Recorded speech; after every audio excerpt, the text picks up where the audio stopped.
எடுத்துட்டு போய் நம்ம பாட்டி குறைச்சு. அதான் பாருங்க நல்லா இருக்கியா? இப்ப காலையில உட்காருவா கைப்பா சாப்பிட்டியா? சாப்பிடலாம். அனி வாங்க சாப்பிடலாம். அவங்க கண்ணு முன்னாடியே அவங்களுக்கு அப்பதான் நம்பிக்கை வந்துச்சு. நம்பிக்கை வரல, அவங்க நம்பி வந்துட்டாங்க. அவங்க பொங்குறத பார்த்துக்கிட்டே இருந்தாங்க, நானும் எடுத்துக்கிட்டே இருந்தேன்.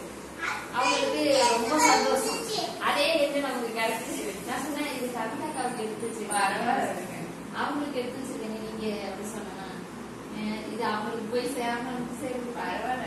அவங்களோட யாருக்கு என்ன கிடைக்குமோ அதுதான் கிடைக்கும். எனக்கு அம்மா எடுத்து வச்சுட்டேன். உங்களுக்கு அதே என்னதான் அதுதான் எடுத்து வச்சுட்டேன். வாங்க சாப்பிடலாம். வாங்க பாப்பா பசிக்கலாம். என் செல்லுன்னு என் செல்லுதான் எடுத்துருங்களா? என்னோட இதுல வீடு இது இல்லையே, காசு போடாம வச்சிருக்கீங்களே, அனுப்ப முடியாது. உங்களுக்கு சாப்பிட்றாங்க நான் சேர்த்து